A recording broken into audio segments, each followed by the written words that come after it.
Bonjour à tous, j'espère que vous allez tous très bien.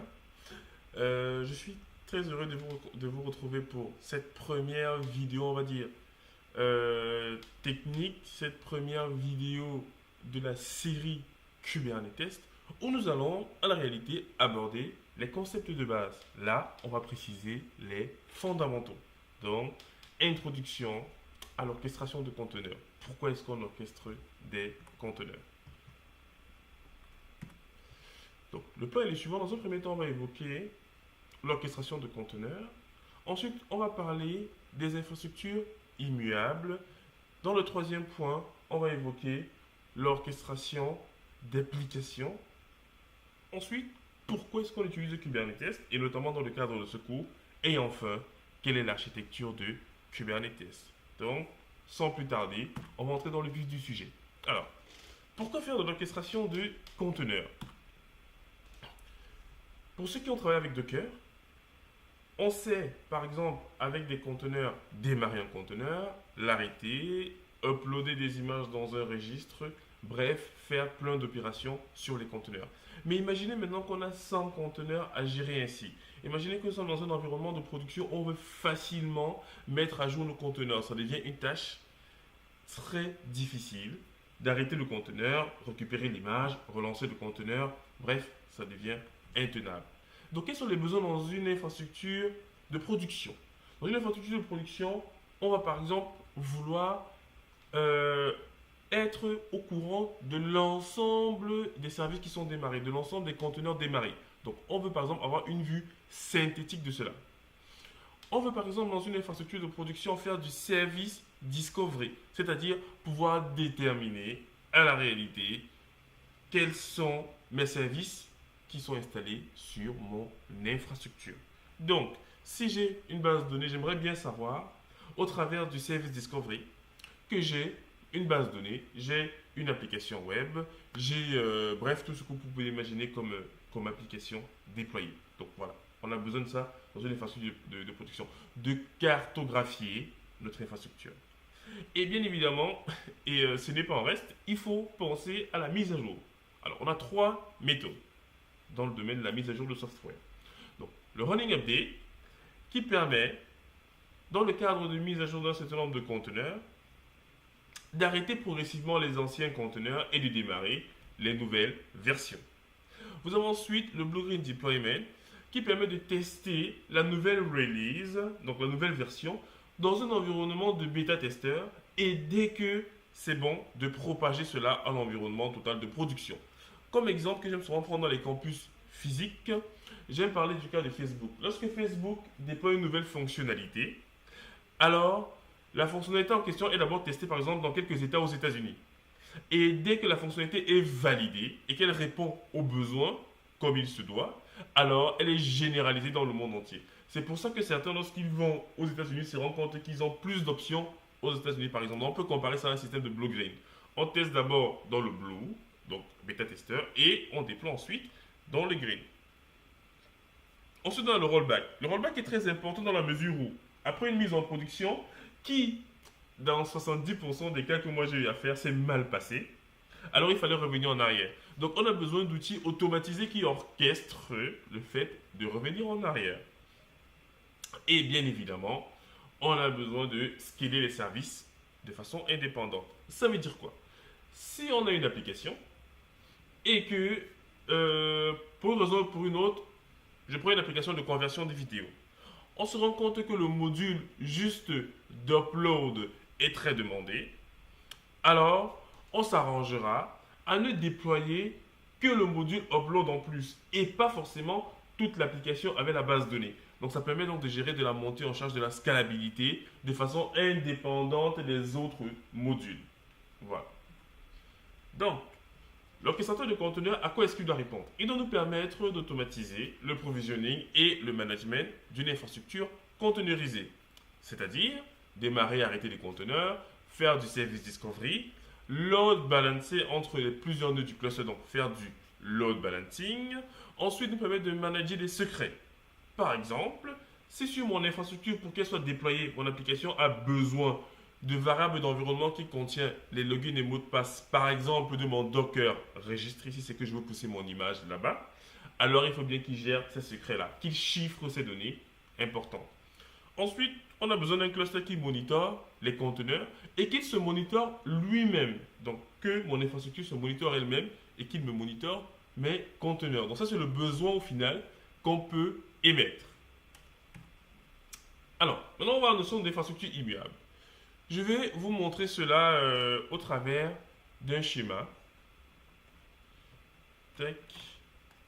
Que j'aime bien faire parce que j'aime bien faire des dessins. Tac. Voilà. Alors, on va voir. Touc. Et pour comprendre la nécessité des infrastructures immuables. Allez. Alors, dans les campus physiques, ils m'ont dit que je dessine très bien. Donc, j'espère que vous trouverez également que je dessine très bien. Alors, dans une infrastructure... Ah, ça a déjà commencé. Dans une infrastructure immuable, qu'est-ce qui se passe? Vous avez déployé votre serveur physique. Vous avez par exemple installé dessus CentOS. Ensuite, vous décidez par exemple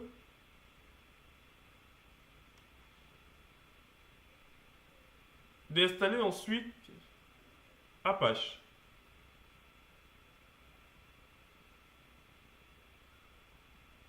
Oh, je pense que les étudiants là ne m'ont pas dit toute la vérité hein, sur mon niveau de dessin. CentOS, voilà. Ensuite, par exemple, vous rajoutez, on va dire, des plugins, des patchs.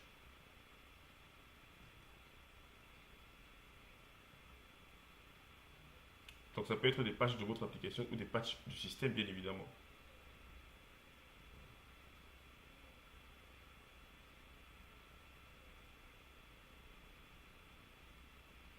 Voilà, tac.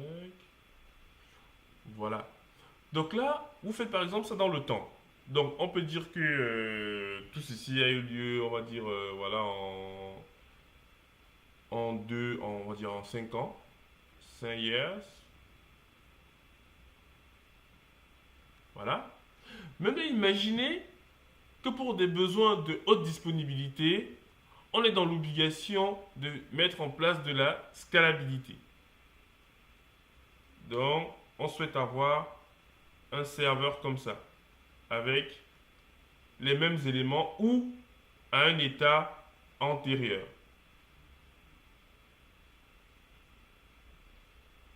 Vous serez d'accord avec moi que l'administrateur qui devra mettre cela en place ne sera pas très content. Pourquoi? Parce qu'il a une infra qui a beaucoup évolué avec le temps et dont il aura du mal à revenir exactement en arrière.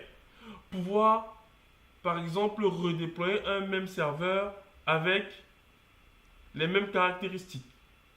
Donc c'est très difficile d'avoir un suivi avec une infrastructure qu'on dit muable. Donc ça, c'est le cas des infrastructures muables. Voilà. C'est une infrastructure muable. Donc ça veut dire qu'elle peut changer. Ça, c'est le problème qu'on a donc, avec ce type d'architecture. C'est qu'elle évolue tellement qu'on a du mal à un moment donné à savoir où est-ce qu'on se trouve, où on va. Et ça, c'est le cas des anciennes architectures. A contrario de cela, on va voir une autre façon de faire. Hop là. Tac. Imaginons, on a notre serveur, dessus, on a un conteneur et deux conteneurs, par exemple. Après, ça évolue. On en a trois, des conteneurs. Après, on va même jusqu'à 4 conteneurs. 4, tac, tac. Voilà. On arrive à un niveau où on a 4 conteneurs. Maintenant, imaginez qu'on souhaite revenir à un état antérieur. Ben, c'est tout simple. Parce qu'au final, on a des entités qui ne changent pas, qui sont les images utilisées pour déployer les conteneurs. Donc, je peux facilement récupérer les mêmes images que j'avais ici et les mettre sur ce serveur-ci. Aussi simple que ça. Parce que j'ai des entités qui ne sont pas muables. Et comme elles ne sont pas muables, elles sont versionnables. Et là, notre tac, tac, tac. Notre administrateur est très content. Parce que la réalité, il peut gérer la montée en charge, la scalabilité, revenir en arrière et également avancer comme il le souhaite. Et ça, c'est l'avantage d'avoir une infrastructure qui est muable. Voilà, qui est immuable, je veux dire. Donc voilà un peu le concept. J'espère que vous avez compris cela. Si vous n'avez pas compris, n'hésitez pas à me mettre en commentaire vos questions. Donc, c'est ce qu'ils expliquent ici. Voilà. L'orchestration d'applications. Alors, nativement, Docker supporte du clustering, supporte l'orchestration au travers de Swarm. Donc, il est intégré avec Docker. Il a été réalisé en 2016 et il peut uniquement, on va dire, exécuter des conteneurs Docker. Sauf qu'il ne supporte pas nativement du Service Discovery, donc la cartographie dynamique de votre infrastructure. Il ne supporte pas également le Secret Management et il ne supporte pas le Load Balancing. Donc pour cela, il faut rajouter en fait des plugins. Et ça, effectivement, voilà, c'est pas toujours très pratique. Mais sauf qu'il est facile à mettre en place parce qu'il est directement fourni avec Docker. Donc là, nous sommes bien sur la section quels sont les outils qu'on retrouve sur le marché d'orchestration. D'orchestration. Ensuite, vous avez Nomad. Nomad de HashiCorp qui permet d'exécuter soit des applications virtualisées, des conteneurs ou une application en mode standalone sur un environnement multi-data center ou alors multi-région. Il supporte le Service Discovery et le Secret Management, donc respectivement au travers des outils Consul et Vault, dont je pense que je ferai une vidéo à un moment donné pour vous montrer comment cela marche. Ensuite, vous l'avez en version gratuite et en version Enterprise. Toujours, il faut bien se faire du blé à un moment donné. Et on s'achemine ensuite vers la solution Kubernetes qui lui a été designée par Google et il est maintenu par la CNCF et pas la SNCF. Donc, il est développé et maintenu par Google, Red Hat, CoreOS et quelques opérateurs. Sa première release date de 2014 et il est principalement axé sur l'exécution de conteneurs Docker, mais il marche aussi avec d'autres conteneurs runtime qui s'appellent RKT. Voilà. Donc, il supporte nativement le Service Discovery, le Secret Management, c'est le leader du marché actuellement. C'est pour ça que nous, on l'étudie ici. Vous avez également d'autres orchestrateurs disponibles, notamment Apache Mesos, Cattle, AWS ECS, donc l'orchestrateur utilisé par Amazon pour exécuter vos conteneurs sur son cloud. Vous pouvez également déployer le vôtre. Voilà, c'est vous qui décidez. Vous avez également Rancher. On n'en parle pas beaucoup, mais il est également disponible. C'est une très bonne solution d'orchestration. Et n'hésitez pas, si vous avez d'autres orchestrateurs que vous utilisez, de me les mettre en commentaire pour que je fasse également des formations dessus et pour qu'on puisse évoquer cela dans des prochaines vidéos. Alors, pourquoi Kubernetes? Donc, historiquement, il a été créé par Joe Beda, Brenda Dunburn et Greg McLuckie. Il a été open sourcé en 2014 sous l'influence bien sûr de Borg. Il a été récupéré ensuite pour être géré par la CNCF et il est activement maintenu par Google, Red Hat et CoreOS. C'est quoi donc la CNCF qui n'est pas la SNCF?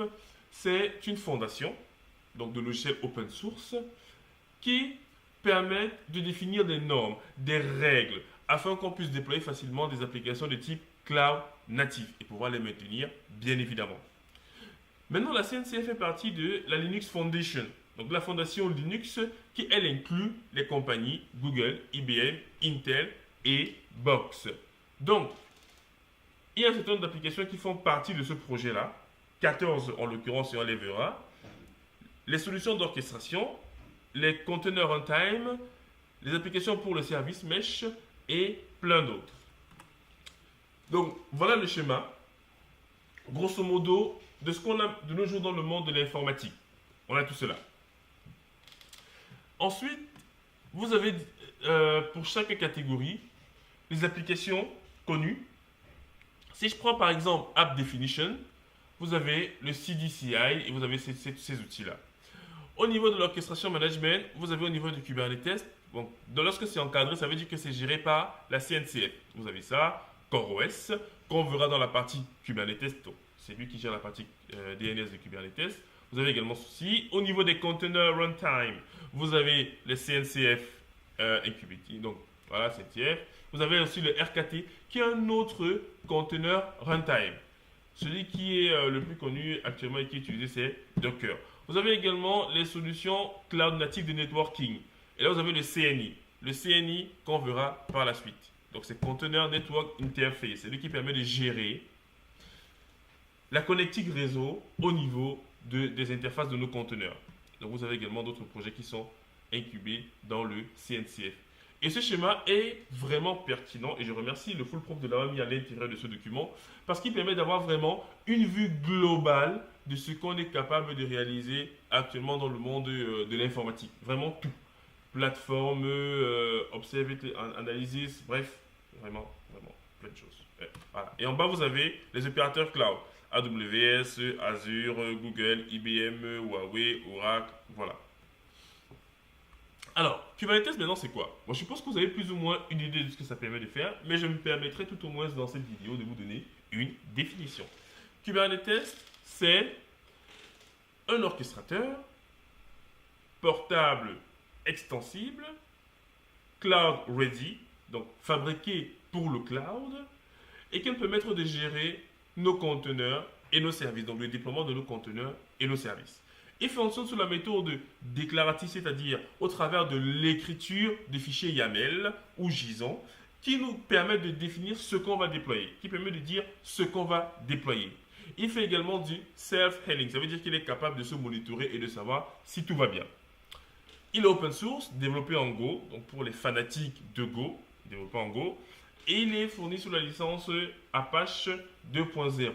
Voilà. Vous pouvez le déployer de plusieurs façons. Sur une infrastructure cloud, donc ça c'est ce qu'on verra dans le slide prochain. Donc Kubernetes est donc déployable sur une infrastructure cloud, on-premise, c'est-à-dire chez vous, en entreprise, dans le data center de votre boîte, ou également sur votre machine locale, et on peut aller même encore plus loin, sur un Raspberry Pi. Nous verrons toutes ces méthodes de déploiement dans le prochain slide. Il est utilisé en production par exemple chez eBay, chez Intel, chez DigitalOcean, Evernote, Box, so on, so forth. Donc chez beaucoup plus que cela. La structure de Kubernetes. Maintenant, il faut comprendre qu'est-ce qui se cache derrière le capot de Kubernetes. Quelle est son architecture si on souhaite la mettre en place? Alors, quelques composants. On a principalement deux composants, le master et le node server. Donc le master, ce sera le control plane. C'est lui qui va permettre de prendre des décisions. C'est lui qui va recevoir les demandes, les ingurgiter, les mettre en forme et ensuite les envoyer aux exécuteurs qui seront les workers, les node serveurs, que moi j'aime encore appeler les slaves. Maintenant, qu'est-ce qu'on a dans le master node? Dans le master node, on a le Kube API qui reçoit les API, le Kube Scheduler qui va permettre de pouvoir scheduler, de planifier les conteneurs qu'il enverra au niveau des nodes, c'est-à-dire des slaves. Ensuite, on a le TCD qui est au final une base de données de type clé-valeur hautement disponible et qui va permettre de stocker toutes les données qui sont liées à notre cluster Kubernetes. Par exemple, le nom des hôtes, les conteneurs, où est-ce qu'ils se trouvent, les tâches qui sont exécutées, dans quel état est-ce qu'elles doivent être. Donc tout ça sera stocké dans cette base de données clé-valeur-là. On a aussi le Kube Controller Manager qui va permettre de surveiller le cluster, se rassurer que l'état est cohérent avec ce qui a été demandé. On aura également le Cloud Controller Manager qui lui va permettre à la réalité de contrôler tous les autres qui se trouveront dans le cloud. Au niveau maintenant du slave, du node, on a le kubelet, voilà, qui va permettre de surveiller les nodes, etc., les pods, et tout. Donc exécuter les pods, se rassurer qu'ils ont ce qu'il faut en termes de ressources. Si par exemple le master a dit pour ce pod-là, pour ce conteneur-là, il faut un volume, il faut ouvrir ce port-ci, alors c'est le kubelet qui va interpréter l'ordre qui vient du master sur le slave. Et ensuite, on a le kube proxy qui va donc créer cette couche d'abstraction-là qui va permettre à ce moment-là de pouvoir faire du réseau sur notre cluster et sur l'autre concerné. On a également le conteneur runtime qui peut être soit Docker ou RKT. Donc RKT est supporté mais encore en version expérimentale et Docker c'est le conteneur runtime, l'exécuteur de conteneur par défaut que Kubernetes supporte. Donc si on met tout ensemble, On aura de la gauche à la droite le Kubernetes Master. Ensuite, les Kubernetes minions, donc les slaves, où on retrouve les différents composants dont j'ai parlé précédemment, notamment Kube Controller Manager, Kube API Server, Kube Scheduler, le TCD pour stocker les données. Ensuite, le kubelet pour exécuter les ordres qui viennent du master, le kube proxy pour gérer la partie réseau et couche d'abstraction nécessaires pour pouvoir mettre à disposition les applications qui seront déployées sur Kubernetes. Ensuite, les cloud connecteurs, donc la partie cloud qui pourrait être gérée soit à partir de Kubernetes Manager ou alors interagir avec notre éventuelle infrastructure qui se trouverait dans le cloud ou on-premise. Voilà. Si vous avez des questions, n'hésitez pas à les mettre en commentaire. Je suis tout feu tout flamme pour vous expliquer les principes que vous ne comprendriez pas. Ce fut un plaisir de vous entretenir sur cette notion-là, sur le besoin d'orchestration dans une infrastructure et qui découle directement de ce qu'on a dit, les infrastructures muables. Donc, dans la prochaine vidéo, on installera Kubernetes. N'hésitez pas à me dire si vous êtes intéressé que je vous montre en live comment installer Kubernetes de plusieurs façons. N'hésitez pas à me dire parce que je suis en train de tester un nouveau concept. C'est de voir l'engagement des personnes sur les vidéos que je réalise afin que ça me booste, afin que ça me motive à en faire encore plus. Donc, n'hésitez pas à vous abonner sur la chaîne, de mettre like si c'est que voilà, un cœur si vous aimez, de partager avec vos collègues qui aimeraient savoir ce que fait Kubernetes et pourquoi est-ce qu'on l'utilise. Et je vous dis tout simplement et amicalement à la prochaine.